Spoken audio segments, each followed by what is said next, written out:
الحمد لله رب العالمين والصلاة والسلام على أشرف الأنبياء والمرسلين. قال الله تعالى في القرآن المجيد والبرهان الرشيد. بسم الله الرحمن الرحيم.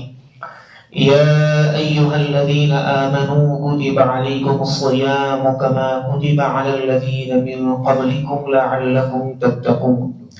صدق الله مولانا العظيم وبلغنا رسوله النبي الكريم الأمين.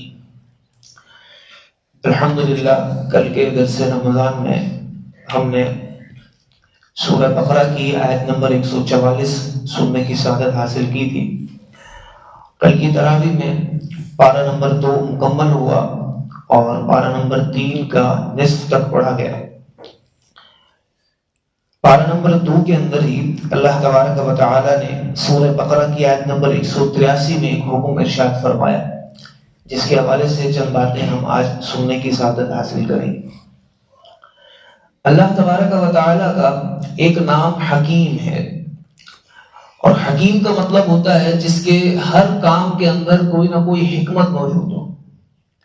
تو اللہ تعالیٰ کا کوئی بھی کام ایک حکمت سے خالی نہیں ہوتا، اس کے پیچھے کوئی نہ کوئی ریزن ہوتا ہے، کوئی نہ کوئی حکمت پوشیدہ ہوتی ہے.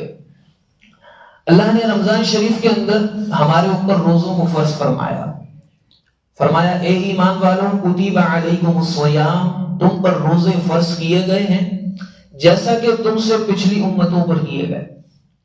یعنی روزہ یہ صرف ہماری امت کی عبادت نہیں ہے، بلکہ اللہ تعالیٰ نے اسے پچھلی امتوں پر بھی فرض فرمایا تھا. ابراہیم علیہ السلام کی شریعت میں، دیگر نبیوں کی شریعت میں بھی یہ روزہ موجود تھا. احکام مختلف تھے، ایام مختلف تھے. ہماری امت پر یعنی امت مسلمہ پر 10 شعبان 2 ہجری پر فرض کیا گیا، اور فرمایا فرض کرنے کی حکمت کیا ہے، فرض کرنے سے کیا حاصل ہوگا. اصل بات یہ ہے کہ اللہ کے اس فعل میں کیا حکمت ہے کہ امت مسلمہ 30 روزے رمضان میں فرض مکمل کرے. تو حکمت کیا ہے، کیا انہیں حاصل ہوگا؟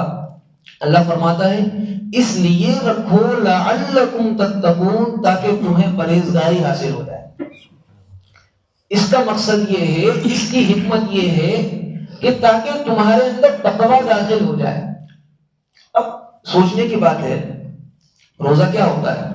بندہ صبح صادق کے اندر آتا ہے، نیت کرتا ہے کہ اب میں پورے دن میں نے کھانا پینا نہیں ہے، میں نے ہم بستری کے معاملات سے بچے رہنا ہے. یہ مغرب تک کی نیت ہوتی ہے. سوچنے کی بات ہے کہ یہ بھوکا رہنے کا تعلق تقوی سے کیا بنتا ہے، بھوکا رہنے سے کیسے تقوی حاصل ہوگا؟ تو علماء نے جب اس آیت کی تفسیر لکھی تو بڑی خوبصورت بات لکھی.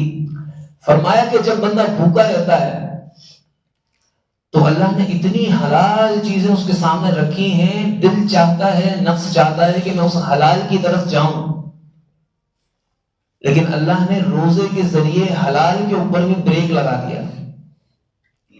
اب کیا ہو رہا ہے، اس روزے کی وجہ سے بندہ حلال چیز کو حاصل کرنے میں بھی اپنے نفس پر سختی کر رہا ہے، اپنے آپ کو دبا رہا ہے. جب حلال چیز کے اوپر اپنے آپ کو دبانے کی یہ 30 دن کی پریکٹس ہوگی تو اس کے بعد بندہ حرام کو بھی دبانے پر قابو رکھے گا، اور یہی حرام کو دبانا یہ تقوی کا اصول ہے. اس کے ذریعے بندے کو تقوی حاصل ہوگا. تقوی کا مطلب کیا ہے؟ تقوی کا مطلب یہ ہے کہ بندہ ہر چھوٹے بڑے گناہ سے اپنے آپ کو بچائے. اب اس کا حقیقی حصول کب ہوگا؟ جب ہم روزہ رکھیں، ساتھ میں روزے کے تمام آداب کو بجائیں. روزے کے آداب کیا ہیں؟ صرف بھوکا رہ لینا یہ روزے کا آداب نہیں ہے. حدیث شریف کے اندر آتا ہے، مسند احمد بن حنبل کے اندر حدیث نمبر 8865 ہے. رسول اللہ نے ارشاد فرمایا، جس کا مفہوم ہے، فرمایا بہت سے روزے دار ایسے ہیں جنہیں اپنے روزوں سے بھوک اور پیاس کے علاوہ کچھ حاصل نہیں ہوتا. صرف بھوک ہوتی ہے، صرف پیاس ہوتی ہے اور کچھ حاصل نہیں ہوتا، کوئی تقوی حاصل نہیں ہوتا. وجہ کہ انہوں نے صرف بھوک اور پیاس کے لیے روزہ رکھا، اس کے علاوہ جو باطنی آداب روزے کے تھے وہ نہیں بجائے، ان کو مکمل نہیں کیا. پہلا ادب روزے کا یہ علماء نے لکھا کہ بندے کو اپنی نگاہوں کی حفاظت کرنی ہے. بازار سے گزر ہو رہا ہے، دکان پر بیٹھا ہے، خواتین آ رہی ہیں، کیسا ہی معاملہ ہے، کسی جگہ پر بھی ہے، فرمایا پہلا روزے کا ادب یہ ہے کہ وہ اپنی نگاہ کو حرام سے بچائے. اور اب تو سوشل میڈیا کا زمانہ ہے، ہر ایک کے جیب میں سنیما چل رہا ہے، تو گھر میں بیٹھ کر اپنے سوشل میڈیا کے یوزیج کے اوپر غور کیا جائے کہ کیا کہیں ایسا تو نہیں کہ دیگر سے تو چھپ گیا لیکن اکیلے تنہائی میں میری آنکھ حرام کا کام کر رہی. فرمایا دوسرا ادب یہ ہے کہ بندہ فضول باتوں سے بچے. کیونکہ فضول باتوں میں جھوٹ بھی آ جاتا ہے، اس میں فحش کلامی بھی آ جاتی ہے، اس میں غیبت بھی آ جاتی ہے، اس میں دیگر کئی ایک گناہوں کا مجموعہ آ جاتا ہے. فرمایا تیسرا ادب یہ ہے کہ بندہ ہاتھ، پاؤں اور تمام اعضائے جسمانی کو گناہوں سے دور. یعنی اگر ان تمام کا خلاصہ ہم کریں تو بڑی ایک اہم بات ہے جو ہمیں یاد رکھنی ہے، وہ یہ ہے کہ یہ نہیں ہو کہ بندہ روزہ رکھے تو حلال کھانے سے اور حلال پینے سے بچ گیا.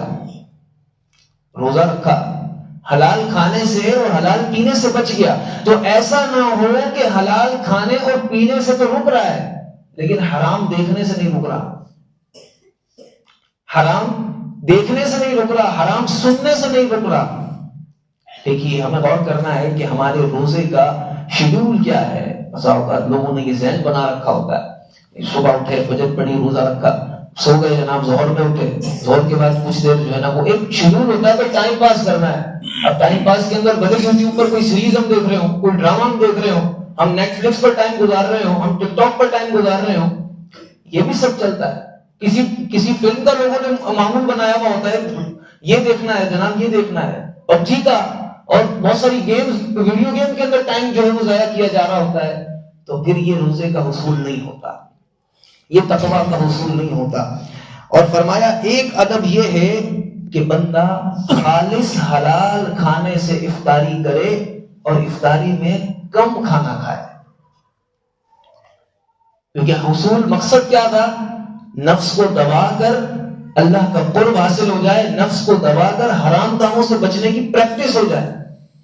تو جب بندہ بھوک اور پیاس کے ذریعے ہی اپنے آپ کو بچا رہا ہے، اپنے آپ کو تیار کر رہا ہے، اور وہ جو پورا دن اس نے بھوکا رہ کر پریکٹس بنائی، افطاری کے اندر وہ اچھے انداز میں اس کو کھائے اور آخر میں پھر رات میں بھی ایک اور کھائے، پھر 12 ساڑھے 12 بجے بھی ایک اور لگائے، تو پھر وہ جو بھوک تھی، وہ جو بچی کچی جگہ تھی کم کھانے کے ذریعے جو ہمیں نفس پر قابو مل رہا تھا، وہ تو سارا چھوٹ گیا.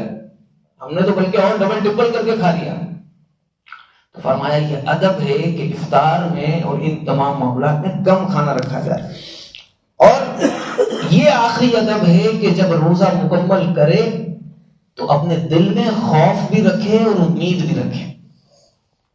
نہ جانے میرا یہ روزہ اللہ کی بارگاہ میں قبول ہوا یا نہیں ہوا، کیونکہ حصول تقویٰ یہ اہم چیز تھی. اب اس کے لیے ایک پریکٹس میں آپ کو آج دے کر جاتا ہوں جو ہمیں ہمارے روزوں میں 28 روزے باقی رہ گئے، ہم نے اس کو مکمل کرنا ہے. کیا کرنا ہے؟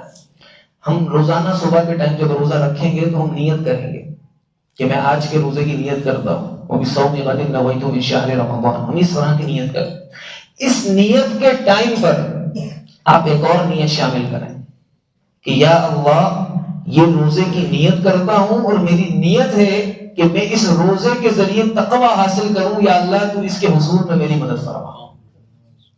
اس پریکٹس کو آپ اپنی نیت کے ٹائم پر شامل کر لیں اور پھر پوری دن کے اندر کم از کم 3-4 مرتبہ اس پر نظر ثانی کر لیں کہ کہیں میں اس تقویٰ کے حصول کا جو مقصد تھا، جو میرا روزے کا مقصد تھا، میں اس کے اندر چل رہا ہوں یا میں نے اس مقصد کو چھوڑ دیا.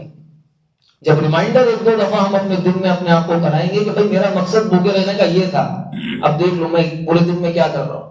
اللہ نے چاہا تو ہمیں یہ تمام آداب بجا لانے کے بعد اللہ تعالیٰ نے جو روزے کی حقیقی حکمت رکھی ہے، کتب علیکم الصیام کما کتب علی الذین من قبلکم لعلکم تتقون، وہ تقویٰ کا حصول اللہ نے چاہا تو ہمیں نصیب ہوگا. اللہ تعالیٰ ہمیں روزے کے باطنی آداب پورے کرنے کی توفیق عطا فرمائے. آمین بجاہ النبی الامین صلی اللہ علیہ وسلم.